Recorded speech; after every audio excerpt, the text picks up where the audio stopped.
Hi everyone, welcome to A Stitch in Time. Today is Saturday, it's July 4th, 2026, and this is episode 329. I'm Carol, also known as Knits and Pearls on Ravelry, and I live east of Vancouver in the Fraser Valley of British Columbia, Canada, where it is currently overcast. It is warming up after a short period of cooler, wetter weather. So I have a feeling it's going to be a little muggy today.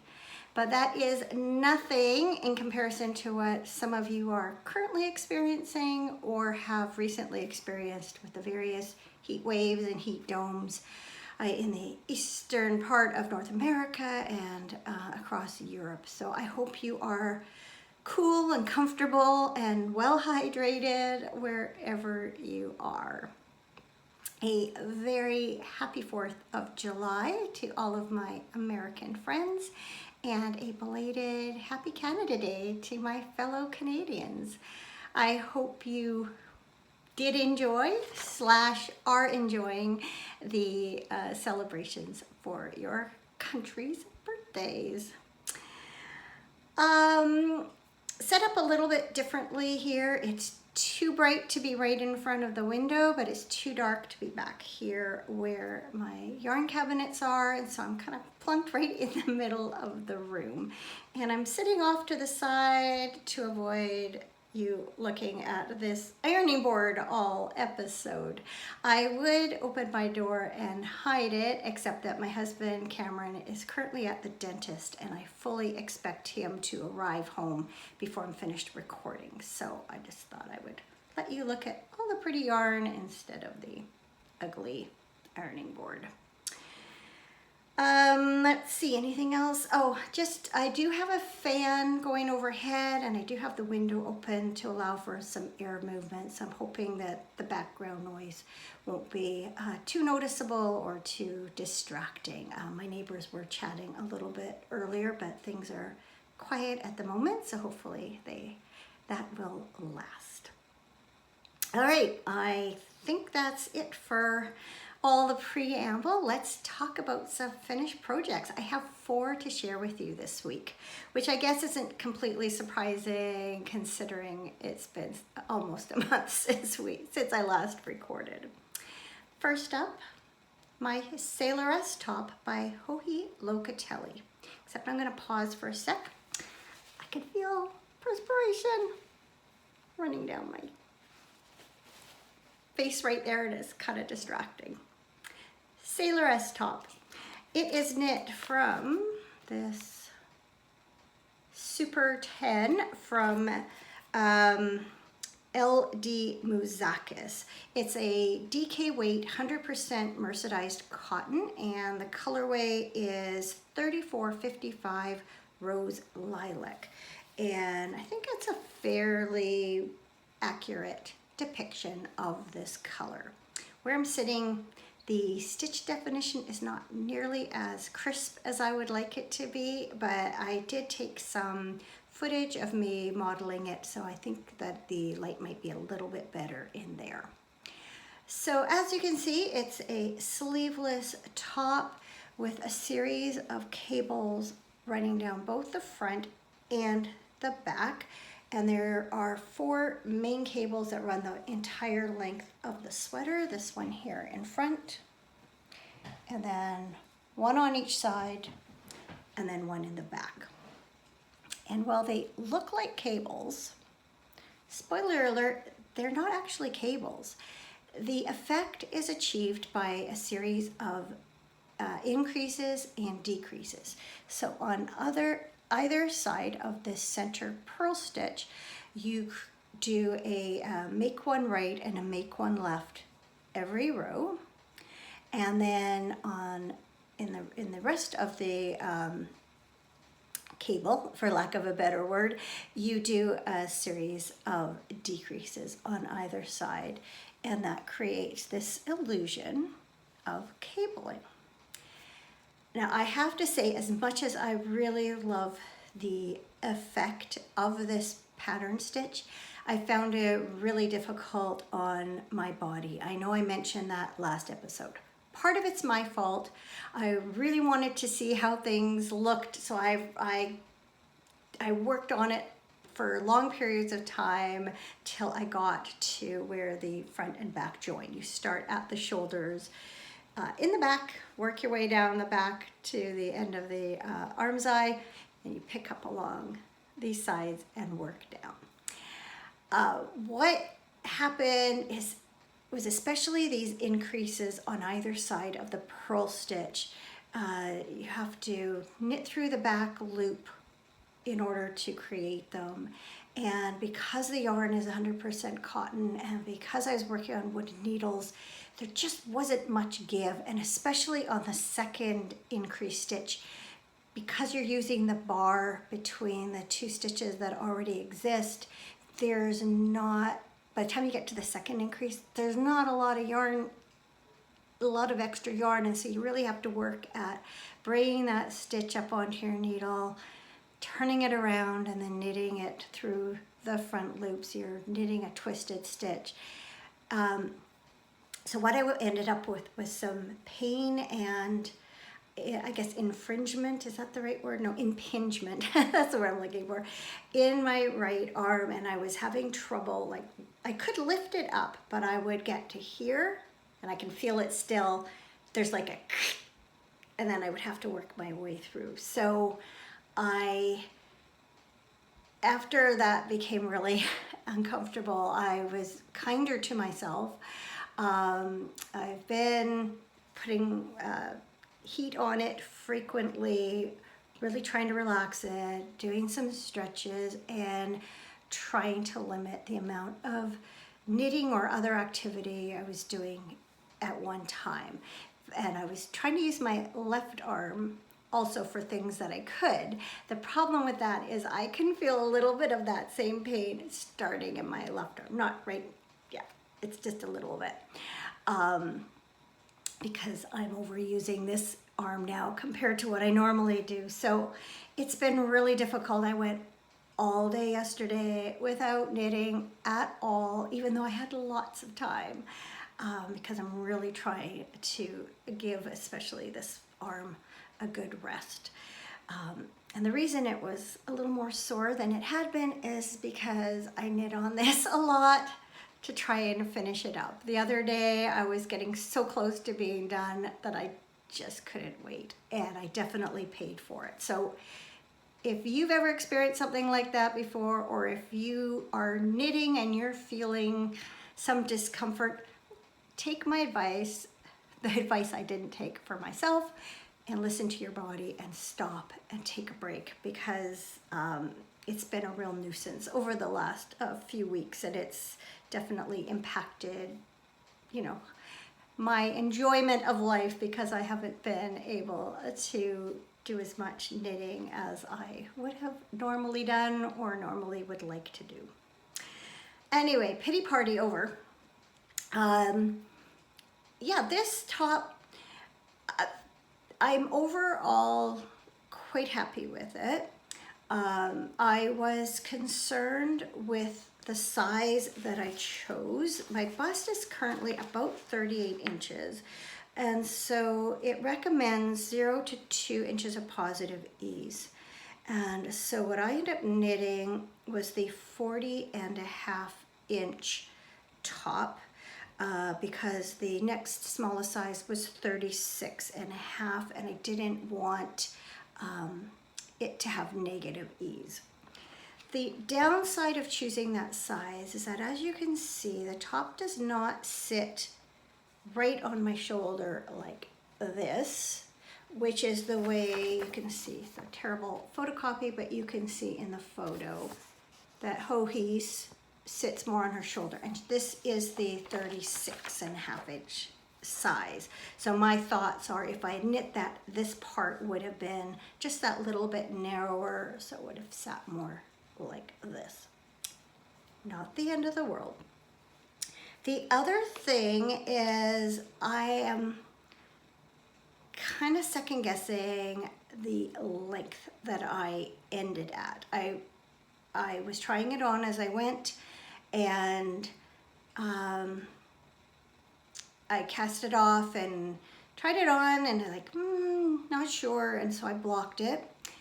And then it did grow quite a bit. But in the growing, it also, the stitches spread out so the top was looser than I wanted it to be. And so it was still a little bit damp, and I put it in the dryer for a short time just to kind of shrink everything up a little bit more. And that's where it is now. And you will see where it sits in the photos. I might as well put the footage in here now.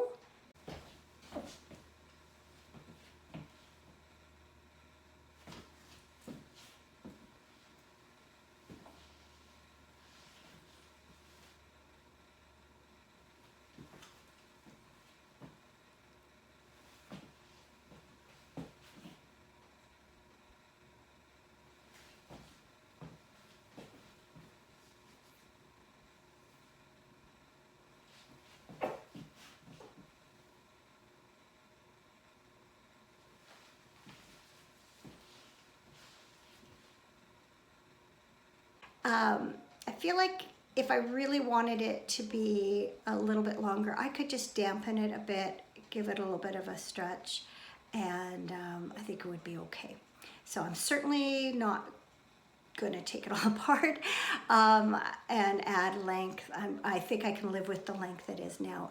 I'm used to wearing tops that are a little bit longer. So part of it is just me being comfortable having a top this short, and I think I often kind of try and hide a little bit of my tummy, and I'm trying to be a little bit less self-conscious about that.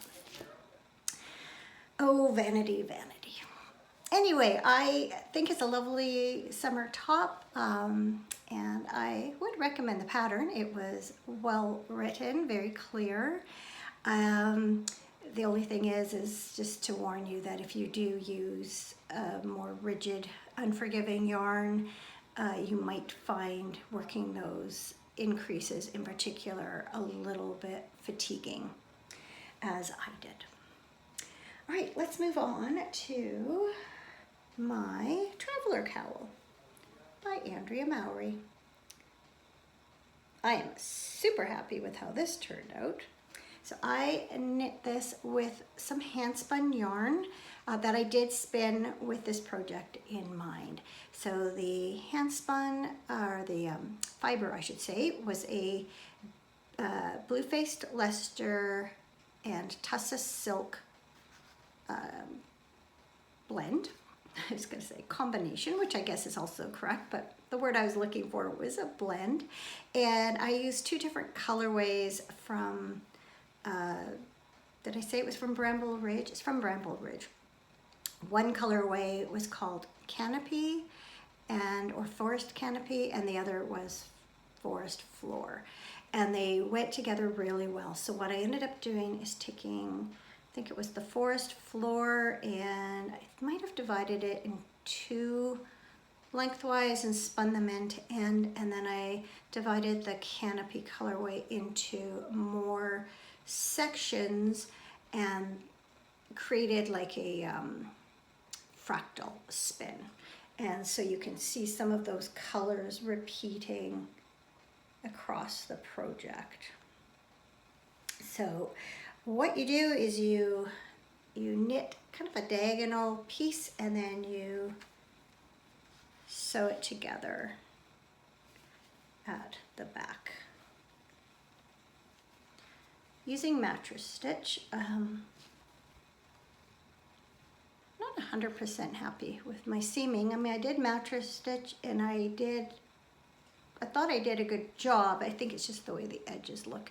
And honestly, when it's on, no one's ever gonna see it, so I shouldn't worry about it too much. So this is like a handkerchief cowl, which is my favorite kind because you can wear them. They're just really comfortable, and they can snug up close to your neck. And what I like is they come down kind of into the V of your jacket, so that it can keep you really nice and warm. So this blend does not feel itchy, which is a good thing. I'm going to talk about that in a little more in a few minutes. And yeah, super happy with how this turned out. I had quite a bit of yarn left over. I think I had, I want to say 90-ish grams. Plus I had some leftovers of the forest floor that I had 2-plied. I had that left over after I had spun the 2 plies together from the 2 colorways. And so I do plan to do something else with it. I thought maybe a matching hat, maybe some mittens or fingerless gloves. Not sure yet. I needed a little break from it because I had just finished it. So I thought I'll just set that aside and work on it another time. Definitely too warm to be wearing that for very long. So I also have some socks, a couple pairs of socks that I've finished. So first up are my 2025 Advent socks. Oh, I just love how these turned out. So if you've been watching for a while, you will know that I knit the side to side cardigan. What's it called?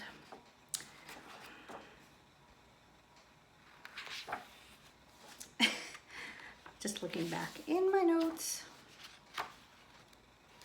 Oh my goodness. Countdown Cardi by Skenanigans out of this yarn, and then I used leftovers to knit a pair of socks, and I started with color 1 at the toe, worked up to color 24, and then I used the day 24 skein to do heels and toes. So I decided to do a garter rib just to make it a little more interesting, and I guess that's 64 stitches, 2mm needle. Not much more to say about that, so let's take a look. I thought this was such a well done gradient. Many gradients are much more or much less subtle than this. That's probably the best way to put it. I thought it was really well done. It's hard to tell where one color ends and another begins in many cases. I did a German short row heel so that I wouldn't break up the color progression. So super happy. I always try, and so far I think on all but one project, oh no, maybe I did too on that one. I always try and do a pair of socks out of my Advent in addition to whatever project that I choose. I just heard my name, but I think my one neighbor is calling my other neighbor, whose name is Carol, also. It's like, how does he know I'm sitting here? How can he be calling me? All right, one more pair of socks. These are the Wild Atlantic Pie socks. The yarn is from Fiber Nymph Dye Works. It's one of her pie colorways where the striping sequence is based on the numbers in pie. And I used a mini skein, I think it's in the Wisp colorway, to do short row heels. Once again, I didn't want to disrupt the striping sequence. So this was sock number 1. So you start with 3.14, just making sure, 3.14, yeah, just double checking. So yeah, this is sock number 1. And then sock number 2. You will notice that the stripes do not repeat. They are random, like the numbers in pie, or I don't know if the numbers are random so much as they don't repeat. And if you have a particular stripe that comes up and the number is 0, then there is no stripe in the next color. And I know that on one of these socks right here, there should be It's hard to tell because it is the green and they are very subtle, but there should be a blue stripe in between this color and this color. But because the number that landed on that stripe was 0, there is no break from it.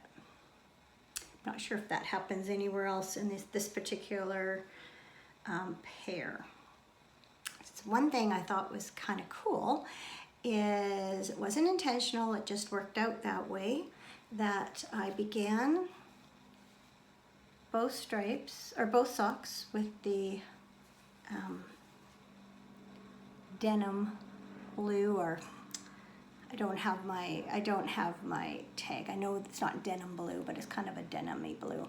Started both socks with that, and then when I got to do the heels, it was also the same green that showed up there, so that was perfect. But they did end on different colors. But I think the pie colorways are just really fun, and seeing the stripes come up.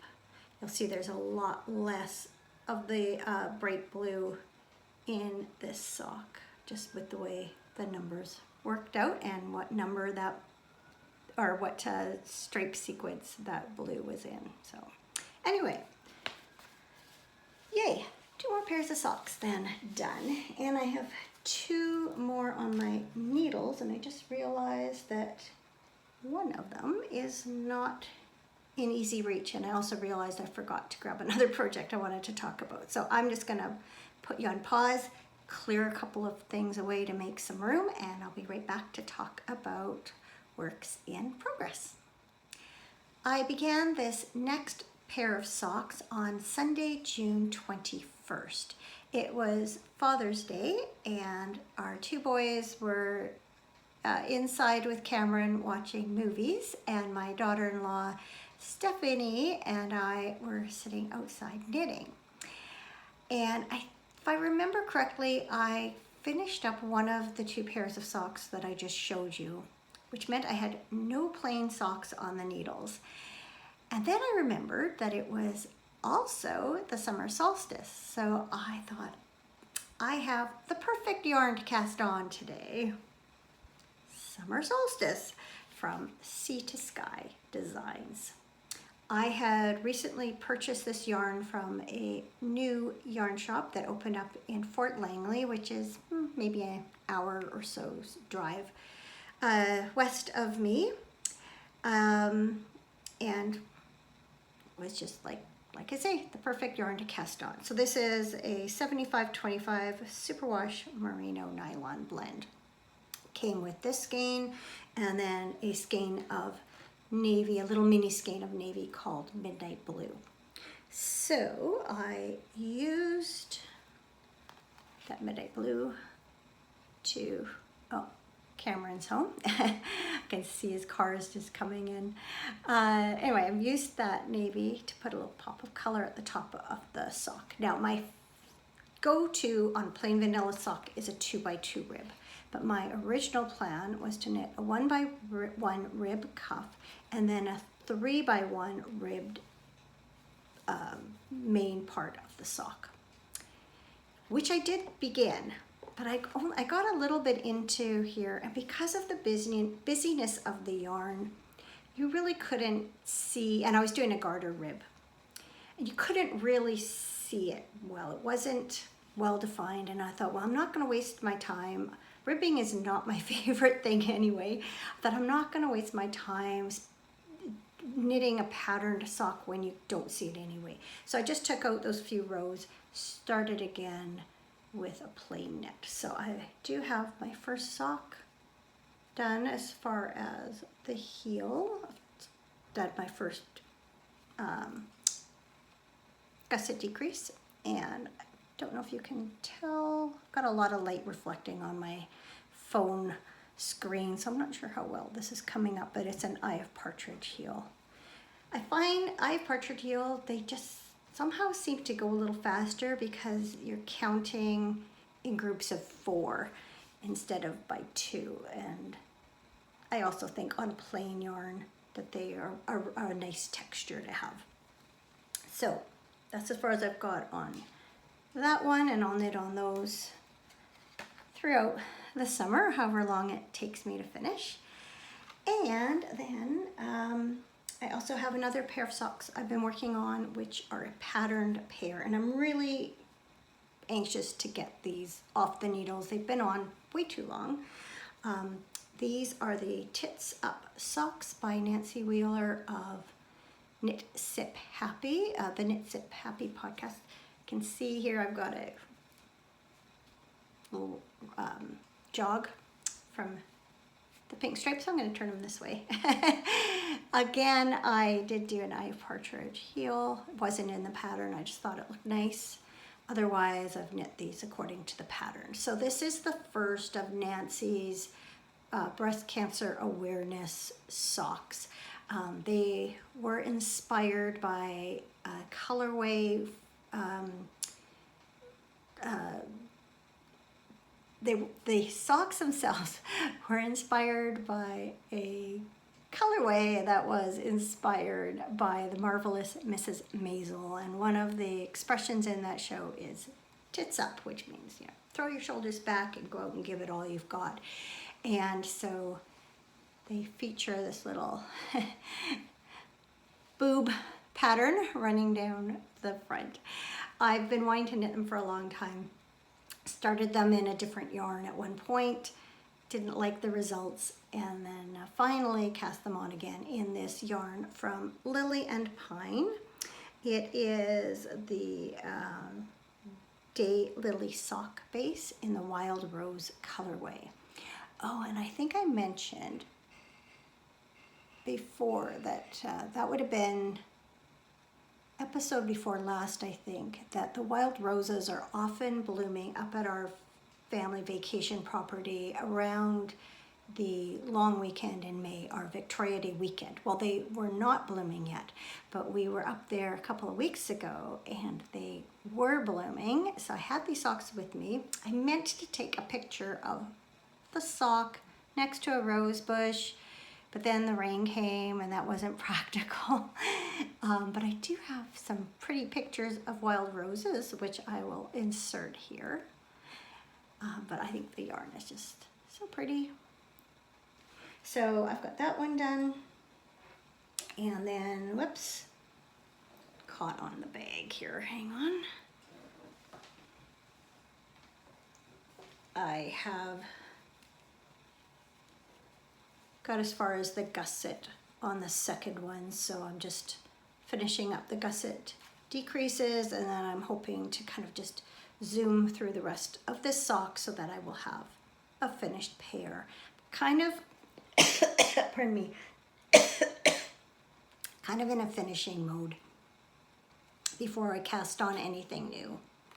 So I've got that to finish up. Another project that I would like to have off my needles is the Unwinding Hours Shawl by Chrissy Prang. I've been working on this when I went to do show notes. I cast this on New Year's Day, so it is 6+ months old. I am knitting this from hand spun that I spun from some mixed BFL fiber from Fiber Nymph Dye Works in the This Day We Fight colorway. And I had two braids of it, so I spun one braid end to end, and then I used the second braid to do, I broke it into smaller pieces to do a fractal spin. And it turned out very fine. It's like a heavy lace weight, I would say. So it's been taking a while to knit. And also there's like a striping of,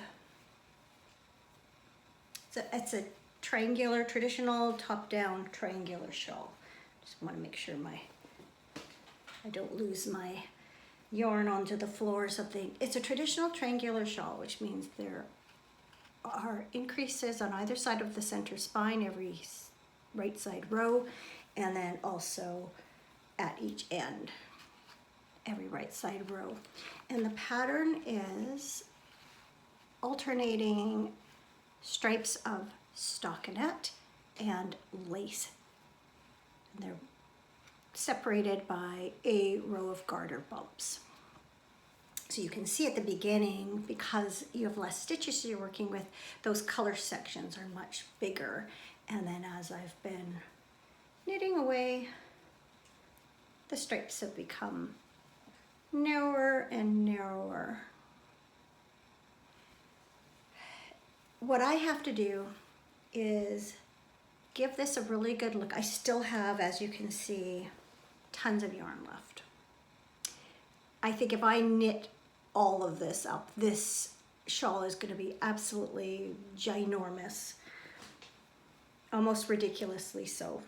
And so I think I need to make a decision as to if I'm going to knit any more on this before doing the border, or if I'm going to call it done, do the garter stitch border, and then cast it off.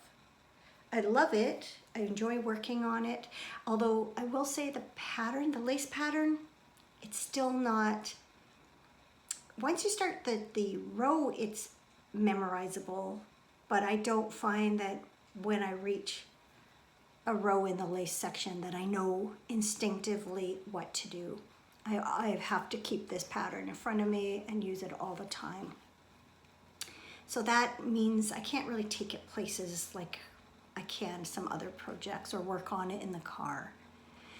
So that's sort of, I'm determined that's going to be one of the things I do this month, is assess the size of the shawl and either add another repeat or two of the lace and stockinette, or call it done, knit the garter border and bind it off and have it done, because it just seems crazy that it's taken this long. Okay, so that's where I'm at with works in progress. I am not intending to cast anything else on new until they are done. The exception being that if I happen to finish these plain socks, I will cast on another pair of plain vanilla socks, because I always like to have one on the go. All right, again, this is just always stuff everywhere. Okay, let's turn to spinning. I don't have any new spinning to show you, but Tour de Fleece starts today, and I do have some goals for Tour de Fleece. Definitely with the condition of my arm a determining factor in whether or not they happen. So Tour de Fleece, if you're not familiar with it, is a spin along, I would say, I would call it, that runs adjacent to the Tour de France. I do not watch the Tour de France. I have no interest in watching or participating in the cycling, but I do like to spin, and so it's a good excuse to focus on spinning. And so and I'm not going to do it formally. There is a group on Ravelry. I am not joining it. I am not participating in any special team or anything. It's just for my own personal satisfaction and focus. So I showed this, I think it might have been last episode or the episode before. I showed you this BFL Tussa Silk fiber, again from Bramble Ridge. I loved working with the yarn I spun for my Traveler Cowl. This is the same fiber content, same yarn, same company. I loved spinning this so much and knitting it so much that I decided to order a sweater's quantity of the same fiber. So I have 4 skeins of this. This is called Oil Slick. Look at the colors, look at the colors. And I am going to, I just realized, I think I have a picture. Or should I grab my book? I'll grab my book. It's right there.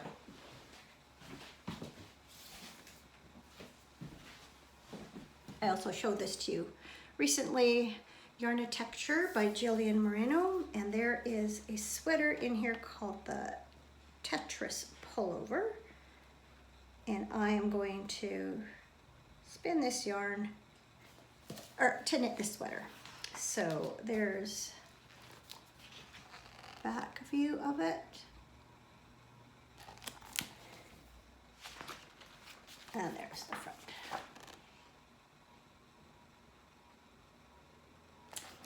So that is my main goal for Tour de Fleece. Again, arm dependent. And then at the same time, I'm gonna spin that on my e-spinner, my electric spinner. And then at the same time, I ordered this Southdown sock base. This is the Tide Pool colorway. And this is a blend of Southdown baby doll, alpaca, and bio nylon. And I am going to potentially spin for a pair of socks on my traditional spinning wheel. I have an Ashford Traveler, which I do not use very much because it exasperates an issue that I have in my right foot. It's just a single treadle. And if I spin too long, my foot gets sore and achy. And again, I need discipline to pace myself to not cause myself injury. I'm not good at that because once I get going on something, I don't want to stop. I'm sure many of you can relate. Anyway, I think that's going to be beautiful as a sock yarn. And I think what I may do is try the 3 plies 2 ways. If you've watched for a while, you will have seen another pair that I use this technique. I came across it, I think in a different podcast, and then I realized Andrea Mowry had done like a spin along, knit along for it. So you take your braid of fiber, you divide it in half lengthwise. So you have 2 long strands. One of them you spin end to end and then chain ply, which keeps all the colors together in longer repeats of color. And then the other one you break into 3 and you spin 3 ply separately, then ply them together. So you have 2 types of 3 ply, but because of the way that you've 3 plied them, they look different. And then you knit a pair of socks, striping the yarns. And it gives a really interesting effect. And I think with this one, there seem to be quite defined sections of colors. I think it would be a really good braid to use for that technique. So stay tuned. I'm going to start with this one and see how my body holds up. I have not tried to spin since this started acting up, and so it's gonna be a discovery. But I feel like because my arms are lower, not up here so much knitting as down here spinning, I'm hoping that doesn't fatigue them too much. I did have 2 very small acquisitions. Our Spinners and Weavers Guild June meeting and AGM were held the last Saturday of June, and my understanding is somebody, I'm not sure who, had donated some Angora yarn, or fiber I should say, excuse me, and the guild decided to sell them for very reasonable prices. So I just bought a couple of things. I bought this very small amount. Try not to have the light. You can see I paid $1 for it. There's 9 grams of raw German Angora, baby cut, which is short and black. So just enough to try it. And then this one is 26 grams of BFL and Fawn Angora, so 50-50 blend. Paid a little more for a little more, and I'll give that a try at some point. Maybe during Tour de Fleece, but not necessarily. So that is it for Fibery Goodness. I'm gonna have a quick sip of water here. And I'll tell you a little bit about what's been happening since we last chatted June 10th. So that weekend, I think it was a Sunday. Doesn't matter what day it was. Cameron and I decided to take a little day trip up to Manning Park, which is a provincial park that's about an hour and a half drive east of where I live. And we've spent a lot of time there over the years, camping and day trips with the kids and on our own. And if you've watched for a while, you will have seen that we have taken walks along the Lightning Lake there in the past. And so that's what we did this time too. We made a lunch, drove up, walked around Lightning Lake, did the shorter of the two trails, and then headed back home. Trying to think why. Oh, I know. Our son Matthew and his wife Stephanie had invited us for happy hour that day, and so we sort of had to get back for that. I was trying to think why we were so intent on getting back sooner. And it was quite pleasant up there, but when we got home, we stopped at the grocery store to pick up a few groceries, and we got out of our car and were just hit by this wall of heat. It was so hot and uncomfortable. Thankfully, they have some air conditioning in their apartment, and we had a nice pleasant evening with them. So I will put a few, or will have as we're chatting, put a few pictures in here of the scenery from that day. And then we were heading back home, and we weren't very far from the parking lot when a black bear quickly ran across the road in front of us.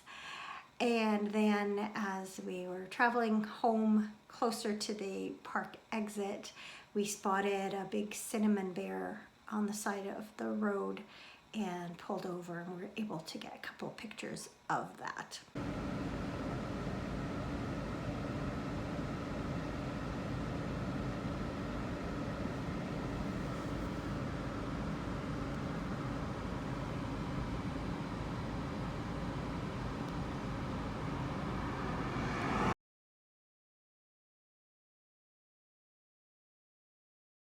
Also, when we first entered the park, there is a place called Rhododendron Flats, and it's one of the few areas in BC where rhododendrons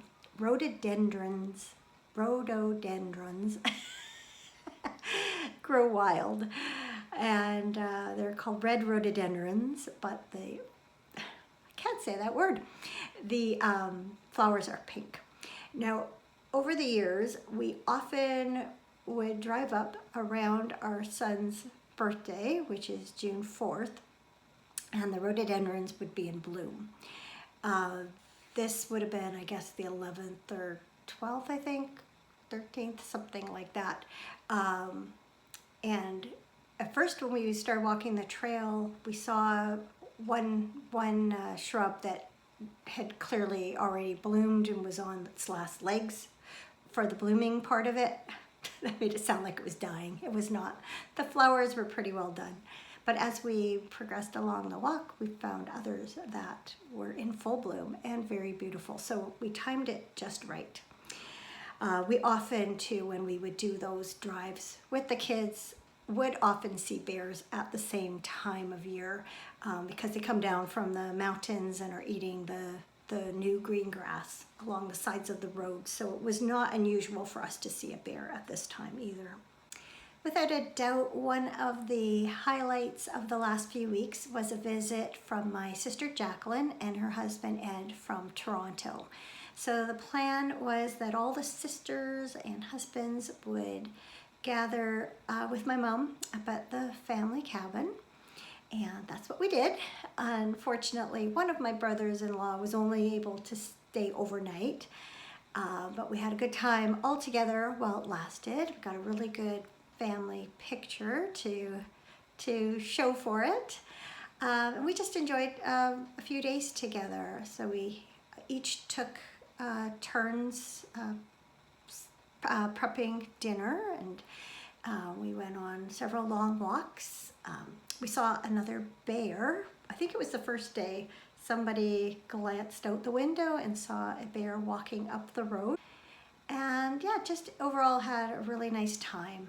And then the following week, when we were all kind of back here, we all went out for dinner at a restaurant just a short walk from where I live. So we had everyone over for happy hour first, and then we headed out for dinner.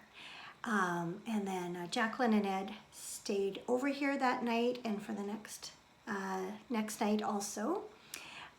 So the day after we'd all gone for dinner, several of us, along with my daughter-in-law Bronwyn, went up to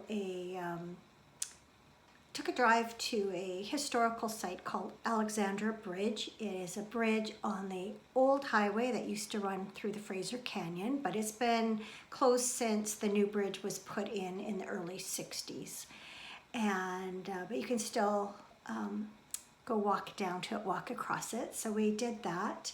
And then a short drive away from there is the China Bar Tunnel, which is the largest of the tunnels, largest of the 7 tunnels that were also built for the highway traveling through the Fraser Canyon.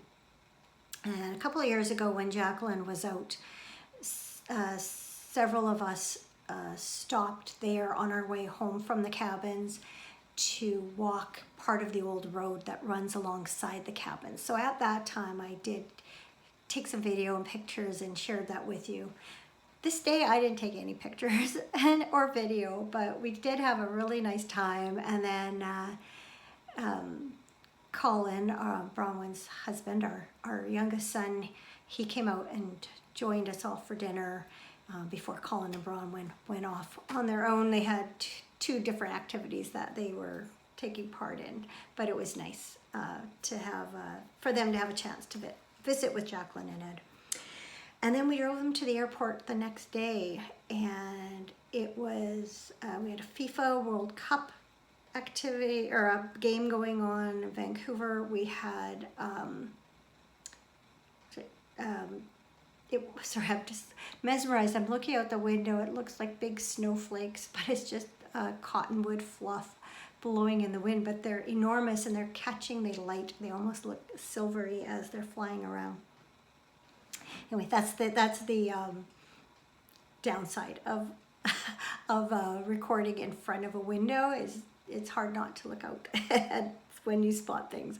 Anyway, yeah, there's I think a FIFA World Cup game. I think it was in Vancouver. I could be wrong about that one, but there was that. It was the first day of summer holidays for the kids. School had ended the day before, and it was just crazy traffic. So we left in plenty of time, and as we were driving up to the airport, we felt like we were about 15 minutes earlier than planned, but then it took us almost that whole time to go just the last several hundred meters, but got them there in time. Thankfully, their plane was on time. They got home without any difficulties.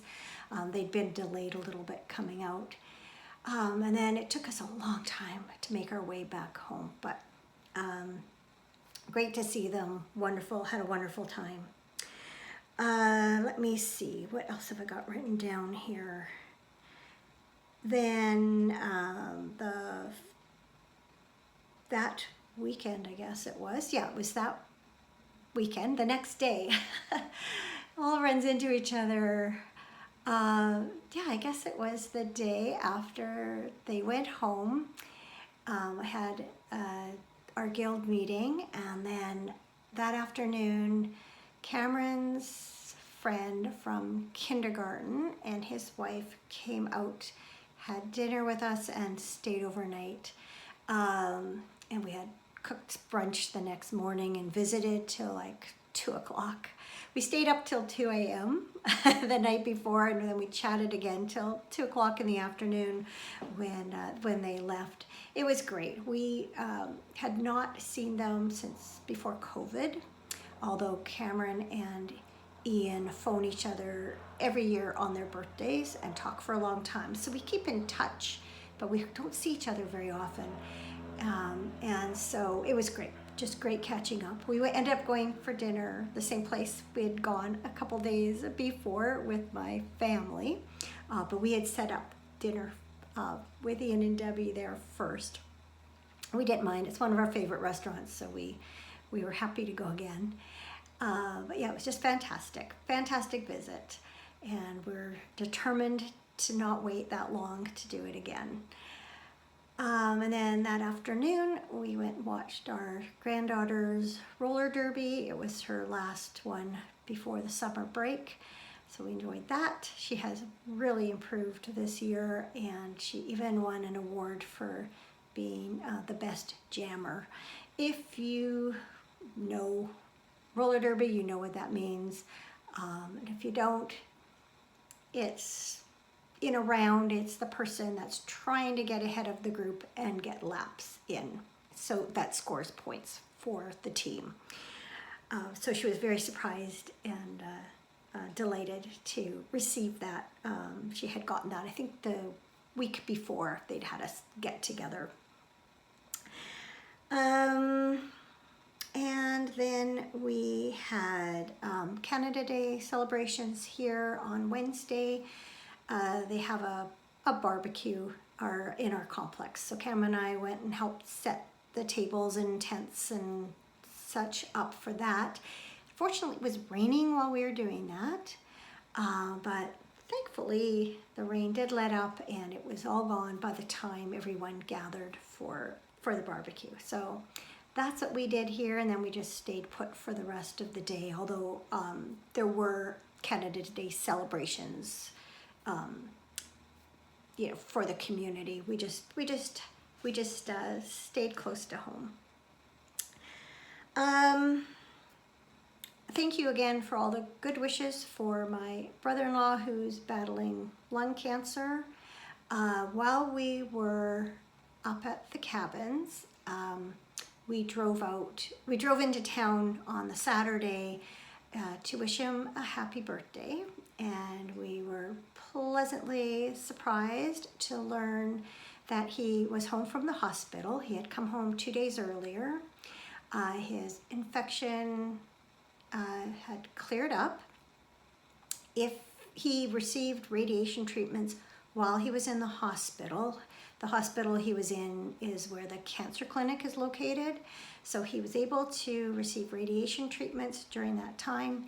And then if he can remain infection-free for 4 weeks, they will do some chemotherapy. So he's more than 2 weeks into that now, I believe. We had a good chat with him again last Friday night. No, I don't think it was that long ago. No, last Tuesday, just on Tuesday. Had a good long video chat actually with he and his wife, and he looks really well. He had another surprise on his birthday weekend. The next day was Father's Day, and my sister-in-law had arranged for her 2 boys to fly out from Alberta for his birthday and Father's Day. And so that, between that and being back at home, that was just fantastic.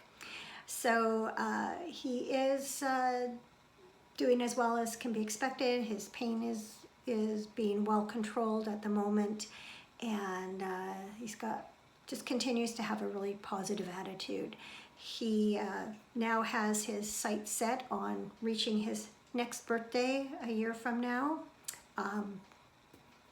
I hope he attains his goal. But even if he doesn't, he's definitely just strong and very positive about the way things are going, and he's just determined to beat this as long as he can. So yeah, again, thanks so much. Many of you have sent such encouraging words, and it means a lot. Thank you. Coming up next weekend, Cameron and I and my oldest sister, Anna Marie, are heading back up to the family cabins. We had, as an extended family, set a tentative date for like a work weekend to do with the water. But the water's working great right now, and so we've decided we're not going to monkey with anything right now, but we will, as a group, take a good look at the spring, see if there's anything we want to tweak there. But right now, water is flowing the best it has in a long time. So our philosophy is, if it ain't broke, don't fix it. So hopefully it will still be doing as well when we get up there. No reason to expect that it won't. So looking forward to that. We're heading up on the Thursday evening, coming back Monday, so we'll have a extra long weekend there. And if that's not good enough, my something good is just all the time that we have had in the last few weeks with friends and family. Just brings a smile to my face, bounce in my step, good feeling in my heart. What more can you ask for than that? All right, my friends, that is it for me. I'm not sure when I'll be back to record again, but wish me luck with my spinning and knitting, that I'm able to do a little more than I have the last few weeks. I wish you all a great next few weeks. Enjoy the summer weather if you are in the Northern Hemisphere. I really hope temperatures cool down to a point where all of you can enjoy it. And if you're in the Southern Hemisphere, stay warm. I know you're in the middle of winter now.